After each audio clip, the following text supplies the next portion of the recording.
biking. I am naturally obsessive, hopefully on a less than psychological disturbing way, but I do tend to get very enthusiastic. And actually enthusiastic is a word I much prefer. It literally means infected by the gods. A lot of my obsessions actually grew up around a reaction to touring and the tedium of it. Reading had fascinated me since grade school, really, and I can always remember going to the library on every Tuesday after school and getting a new load of books and all that. But I never really applied any of that into writing at that time, because at age 13 I started drum lessons, and that became the all-consuming obsession. All other interests went by the board. Schoolwork went down the drain. There was only drums. And then when I started touring in the 70s with the band, I immediately found it extremely tedious, because we would have maybe a 20-minute set, and the rest of the time was basically just sitting around waiting, or sitting on airplanes or whatever. So I turned to reading at that time, rediscovered it in my early 20s. So I started reading frantically, but kind of methodically, trying to gather all kinds of fiction, trying to fill in the gaps in my education, and a lot of nonfiction from history, philosophy, geography, natural science. And out of the cloistered kind of travel that a rock tour is, I became interested in adventure travel. And also I started carrying a bicycle on the road with me, and on days off I would go out riding in the countryside. So that got me curious about adventure travel, and that played back into writing. I would guess around 85 I went to China on a bicycle trip, my first adventure travel. And something came together at that time, because I decided I'm not taking a camera, I'm going to try to capture this journey in words. So after that China trip, I wrote the first of a journal of my experiences on it. I traveled then to East Africa after that, and toured around the national parks and the wildlife, and climbed Mount Kilimanjaro and wrote that one up. Probably about 6 books that I published privately, just small editions for friends and all that, till 20 years later, in 1996, published my first book, which was about cycling in West Africa, and gathered the experiences mainly of a trip around the country of Cameroon and into war-torn Chad at the time. One nice comment that a few friends have made: I'm really glad you made that trip so I don't have to.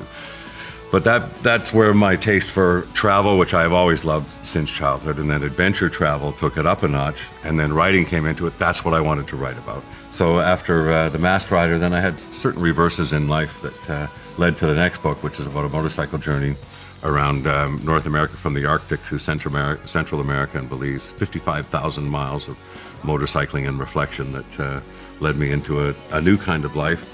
And then my one kind of a musical autobiography, I call it, traveling music. I was driving from LA to Big Bend National Park in Texas, and listening to music along the way and thinking about what I wanted to write next. And as I drove, I'm thinking, well, this is a story. The music that I'm listening to, why I chose to listen to it, what it represents to me and my past and my life. And I decided to weave that into, it's really a long song form, this book, of verses, choruses, and bridges and so on. And then I'd always wanted to capture touring life, and talk about adventure travel, and talk about a deep experience that I really wished I could share with people, and have tried various ways in songs and in prose over the years. And finally I decided to fully document a tour, which was Rush's 30th anniversary tour. Roadshow was a concert tour by motorcycle, which I thought was or a landscape with drums, which I thought was another interesting play on the common title. But after that, I had the same sort of crisis about what do I want to write about now, having captured so much. And then I thought, well, I'll just take a break and write short pieces. So that I found after about 3 or 4 years, suddenly I had a book's worth of stories. And that became the next volume. This was the special limited edition with the drummer's bass drum crest on the front. And it became a book far and away that included stories that ranged so far from not just motorcycle travels and not just drumming stories, but cross-country skiing up in Quebec and snowshoeing up in Quebec. They're all my adventures, let's face it, musical adventures, touring adventures. They're all something that I wish to share with others. My two-wheeled obsession really began around the mid-'80s. Started using a bicycle to travel around the city. And then we were out on tour in probably '84, a day off in Salt Lake City. I thought, I want to go for a bicycle ride. So I found a bicycle store open on a Sunday, and then started riding every day after that, and then started building up into greater distances. And then around the mid-'90s, that transferred into motorcycling, and I started riding, having always wanted to, and said I would ride a motorcycle when I was grown up. And by my mid-40s, I figured I was as grown up as I was going to get. So I started riding, and again, my ambition kept increasing, where I wanted to ride greater distances, farther places. So in the mid-90s, I started riding in the off-season adventures up to the Arctic and around Mexico that spring, and then around Europe down to Tunisia, North Africa, into the Sahara. And then around that time had the idea that, this might work on tour. That if I traveled on my own and had a bus and a trailer, I could carry a motorcycle and ride every day, ride to the shows, ride between the shows. So it became a total escape from the combination of tedium and circus that is rock touring.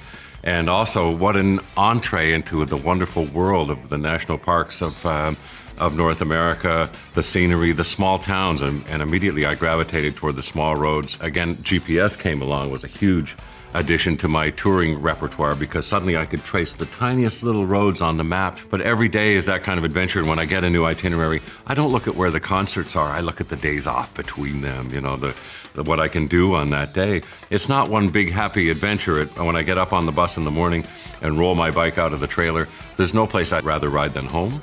But the point is I have a job to do that day and a place to show up and work. So that being the reality, how can I best make use of that day? And touring life famously can be very cloistering and very alienating. And a lot of musicians over the years have suffered from that in different ways. When you travel the way I do, that's never a danger. I'm in gas stations every day, I'm in diners, I'm in motels, I'm talking to people at rest areas. Sure, I show up at a rock concert and play in front of 10,000 people or whatever. But in between those times, I'm a guy, riding in the rain or riding in 15-degree heat and stopping at the gas station and looking for a motel, the kind of regular things that regular people do.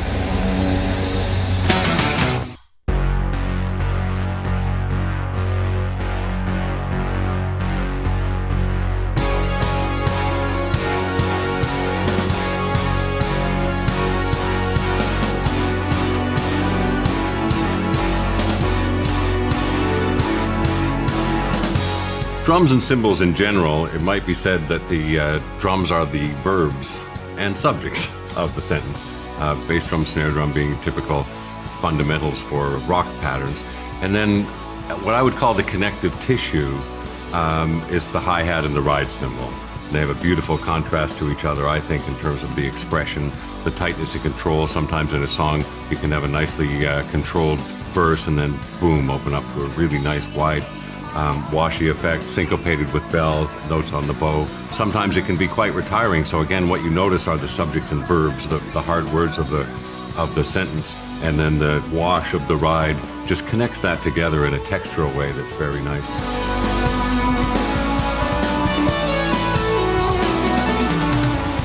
I always think of this ride that we started when I visited the Sabian factory in Meductic, New Brunswick. So I think late 2003.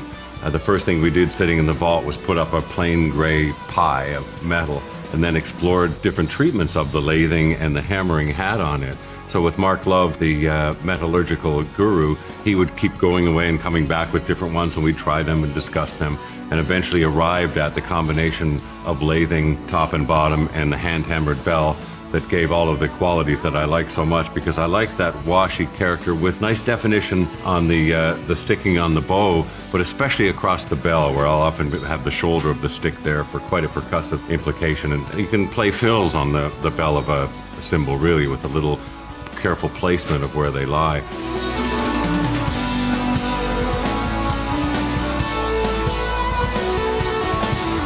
The uses that I put it to that we can look at sometimes in different ride patterns, and what I've learned over time, my studies with Peter Erskine, where he was very emphatic about the type of ride that I had to have and the type of approach and sticking and the laser limitations and so on, which in my type of more dynamic rock playing has to grow from that. But it was a wonderful place to start from, the expressive ability of a ride cymbal. Or if I do on riding on double surfaces, where I'll use a pattern that goes between the ride cymbal and the china up here, for example, or between the ride and the X-hat here, or even sometimes I'll have my left hand over here on the hi-hat and be accenting on the upbeats on the bell, for example, the pattern in subdivisions that we'll look at.